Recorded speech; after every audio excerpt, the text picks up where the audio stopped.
Hello, welcome to Lemon Stews, where we talk anything and everything entertainment. I'm, of course, Lemon himself, Zeke Lemon, and this is my review for Friday Night SmackDown of July 19th, 2024. But before we get into that, let's get the house clean out of the way, shall we? I'm just leave a like. Comment below, let me know your thoughts on this week's episode of SmackDown, and of course, hit that subscribe button as it helps me grow into my YouTube career. I would greatly appreciate it. And if you saw the tail wagging there, that was Crash, for those who are wondering. His toy is over there too. But now with all that out of the way, let's get into the review. So, there's been a big contrast between SmackDown and Raw lately, where I do feel like Raw has really been hitting. They finally really figured out that 3 hours where they have their main storylines that they're really pushing, but they also have these storylines that are being built throughout the whole entire show. And while SmackDown, it just seems like it's on the back burner, which is really crazy because, you know, they have their main guy, Cody Rhodes, on it.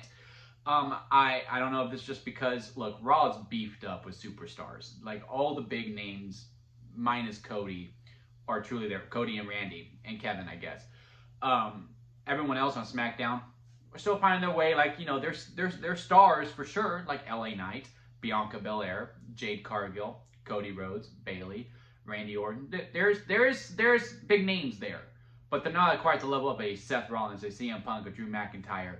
And again, the storylines on Raw are just much more something you can just sink your teeth into, like Rhea and Dom. Like, SmackDown just doesn't have that, and they're really trying this with the Bloodline, with Solo and Cody, and we'll kick off with them with our main event segment. How, first of all, the opening segment was very weird. I get it, they were trying to promote the Terrence Crawford fight. They do have a partnership with Saudi Arabia, so get it, understood.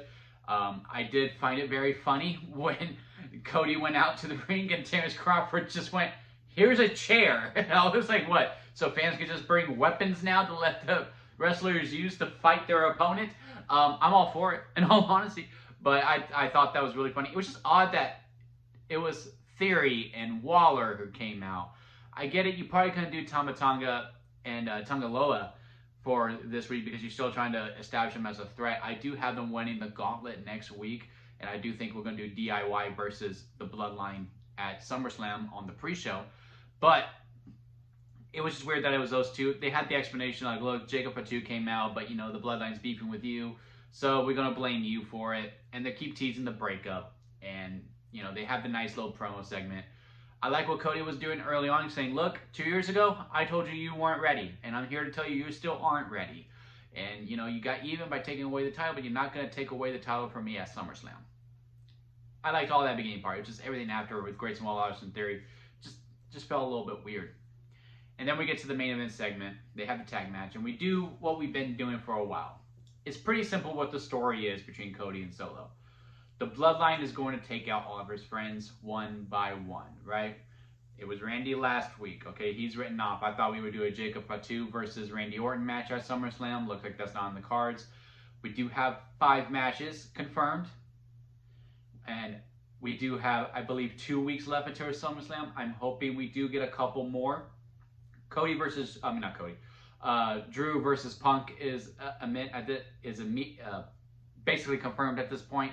So that will be at least 6. I'm just hoping we get to at least 8 for the second biggest show of the year.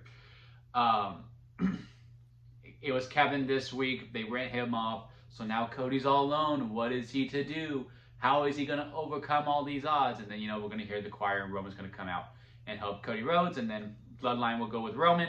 Cody will go off to face Randy Orton. And the other problem I have with it, and I don't really mind it for the B pay-per-views. I didn't mind it for King and Queen of the Ring. I didn't mind it for Money in the Bank. I didn't mind it for Clash of the Castle. You're getting the picture. Is that they're looking past the pay-per-views. Like, they have their planned storylines, and they are executing those storylines throughout the programs that they are currently in. When it comes to SummerSlam, I feel like this is, you know, a halfway point, mid-season finale. Sure, leave some things open-ended, but have your, especially your main event stars, focus on the task at hand. And because it's clear that after SummerSlam, when Cody's done with the Bloodline, it's Randy Orton versus Cody Rhodes. That's a big money match. It is a match that we need to do. I'm all for it. I have no problem with the match. It's just, you know, the constant teasing of, Randy's like a brother. I love him. He's family. Blah blah blah. It's just, and then Randy doing the peeking when he was there. She was like, it's clearly that. All right, we're starting to establish those seeds. So now we're kind of we're moving past, because there's no way Solo's going to lose. Oh, not Solo's going to win the title at SummerSlam, and it just give me that 1% of doubt. You know what I mean? Because when you're already teasing Cody versus Randy, it's obviously going to be the belt, because why would Randy attack Cody? It's all for the gold, for his character development, and Solo's facing Roman. I just really wish they established that 1% doubt, especially with this being the last match. I get it. This match itself is not the main event. It's the angle after the match or during the match is the main event. But like Damian versus Gunther, a match that I was harping on pretty hard. After Monday, I'm very invested in it, and I'm thinking maybe that should be the main event. And that's just the real problem I have with the Cody versus Solo program right now. It's just that the match itself doesn't feel like a main event, and also it's very clear who is going to win, but that's also just a doubt within these long reigns that we're obviously going to establish more often, just to want a little bit more jeopardy. Now let's move on to the U.S. Title picture, which was the much better program that's going on SmackDown right now. I think Logan Paul and LA Knight had a great promo of Logan using LA Knight's government name, LA calling him all these different names. It was just standard stuff that you get, but the way they deliver is very good. I'm glad the match is finally confirmed. I am hoping LA wins. I do think it is now in need of a time that we do have all full-time champions, and LA, if he can have a long reign as long as he's constantly defending the title. Just don't forget about it. I do feel like some of these titles we do just forget sometimes when they are booked, and the U.S. title out of the mid-card titles is struggling a little bit. Logan Paul does bring a lot to it when he is there. He's just not there enough for that title to be on the same level that Sammy is doing with the Intercontinental title. But overall, really like the lines. I like, it always comes down to like very two simple words or phrases, I should say, in wrestling to get someone to finally convince, because the whole time is that LA is just trying to get Logan Paul to sign the contract. And the only way to do that in wrestling is to, one, call them a bitch, which I think is way overdone in wrestling now. We need to retire the word for at least the rest of the year before someone can say bitch again. Or you just go, no balls. You don't got them, no balls. And then that was it. That's what finally got Logan to finally sign the contract. And then I like the post-match angle, not post-match, post-promo angle too, where Logan runs in, they start fighting a little bit. LA has the upper hand, but they get away. But it's still very even, because if LA was to hit the Blood Force Trauma, the BFT, I would have got really nervous thinking, oh, Logan's going over. Because why would you give LA Knight this moment? And then we're doing LA Knight versus Santos Escobar next week. Then we'll get to the women's segment. We'll close out with that too, because there was no tag team title division segment on this show, because we're doing the gauntlet next week. Again, I'm assuming it's for a match at SummerSlam, but it's going to be on the pre-show, and the Bloodline will win that. But the women's segments, we'll kick off with Bianca Belair versus Chelsea Green. Now, y'all know how I'm a huge fan of Chelsea Green, and I am a huge fan of Bianca Belair.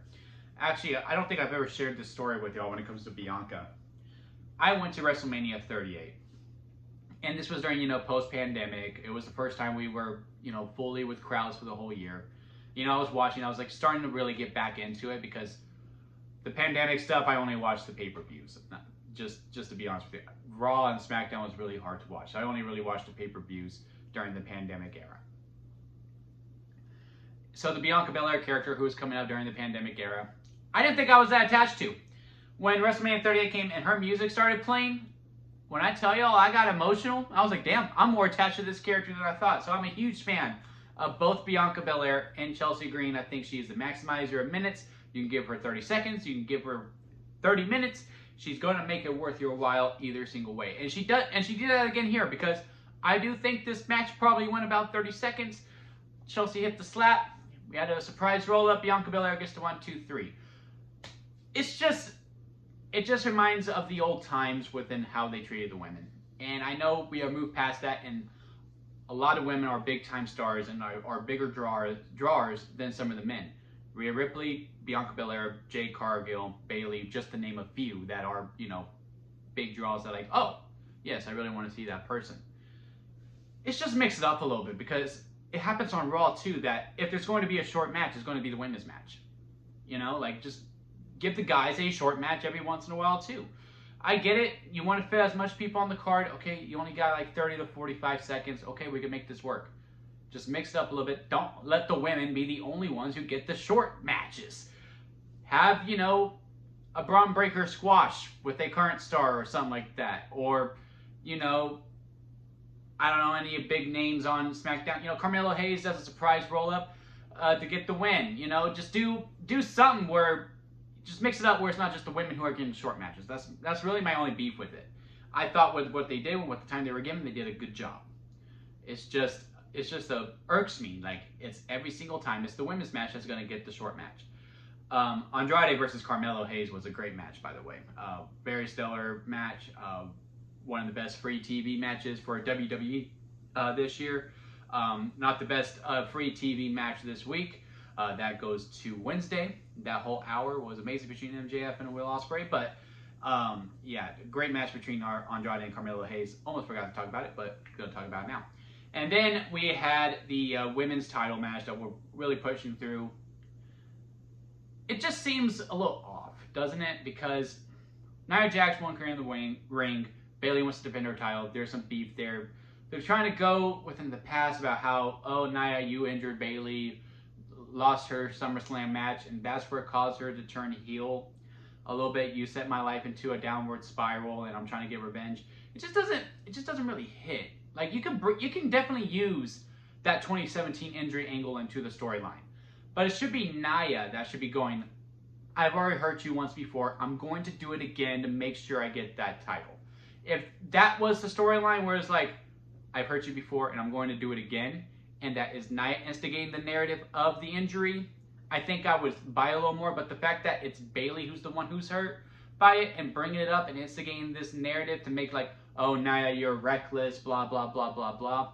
Which Nia has not been this whole entire run. I think this has been her best run ever within WWE, and I do think she deserves the title win at SummerSlam. The story is just a little bit of a mismatch to me. It's not really hitting me. I still think the match is going to be great between Nia and Bayley because, again, Nia is doing some of her best work ever, and Bayley's always delivered. It's just with this title reign that Bayley has been given and the stories that she has been given, it just hasn't really hit on all cylinders. And this is just another segment of that. Now, the match angle that we did with Tiffany Stratton and Meechin, and we'll get in the tag match next week, much better. Much better because I liked how, look, when you win Money in the Bank, you are automatically protected no matter what because you have that briefcase. You cash in, you win the title, right? That for the women, they're batting 1,000. And I'm sure Tiffany will keep that streak going. So Tiffany can lose and lose and lose and lose because she has that briefcase. So, and Meechin has been doing great work. Some of her stuff on NXT has been absolutely stellar. I like the program that her and Nia Jax have been doing. She has been deserving of getting a win and making her more within the ensemble as opposed to an extra, if you will. So, but how do you get to that? By shenanigans, of course. And also, we also broke the briefcase in the process. So now we'll get that bedazzled pink briefcase that Tiffany's going to have, and it's going to be a seller. Like, I just know a lot of people are going to buy that briefcase. Really looking forward to that. And we also pushed the agenda of Nia and Bayley a little bit too, with them fighting a little bit. And it just causes a little bit more intrigue within the match. Again, I still have Nia going over. I think she has the work, deserves a title with it, and I do like the dynamic between Money in the Bank winner and champion doing the same storyline. We had a little bit with the Judgment. Well, we didn't have it fully with the Judgment Day because Finn Balor was going for the title as opposed to having the title. But the match angle with Tiffany Stratton and Meechin, I thought was much better than the interview portion that we did between Bayley and Nia. So yeah, overall, this episode of SmackDown was fine. If I had to compare it to anything, it was probably a background noise episode. Again, some things were stellar. I liked LA Knight and Logan Paul. I liked Meechin versus Tiffany Stratton. I enjoyed Andrade versus Carmelo Hayes. Everything else, Cody and Solo, it just feels weird because, again, it's just a buffer match. And the fact that this is going to be going on last at SummerSlam, it's a little irking. Again, it's going to be the same bloodline bullcrap. And, you know, the ref's going to be bumped. There's going to be, the bloodline members are going to come in. Who's going to be the one to help Cody? It'll be Roman. It's just kind of business as usual when it comes to them. So I'm kind of ready to get past SummerSlam for SmackDown's sake, just so that way SmackDown kind of has a new, fresher coat of paint. Because right now it just seems like SmackDown's coasting as for Raw. After I get done watching Raw, I'm like, man, I can't wait to see SummerSlam, to see how these finishes go and where the storylines go, because all of the programs on Raw have been absolutely stellar. I just need SmackDown to pick it up a little bit. And that wasn't the case last year. Last year it was like, yeah, SmackDown's great and Raw's struggling. Now it's flipped. Can't wait for when we do figure out how we manage both. So maybe when they move to USA and we don't get unnecessary black screens from Fox. Jesus Christ, even time Logan Paul shows up in the Bloodline show, I'm just like, there's no need for it. There's no need for the black screen Fox. But yeah, let me know what y'all thought of SmackDown. Comment below, let me know. Leave a like if you did enjoy this and you made it this far. I do greatly appreciate you watching. And don't forget to squeeze the days, guys, because life is too short to not live it to your full potential. So squeeze every opportunity that you can. And until next time, I'll see you here at Lemon Studios.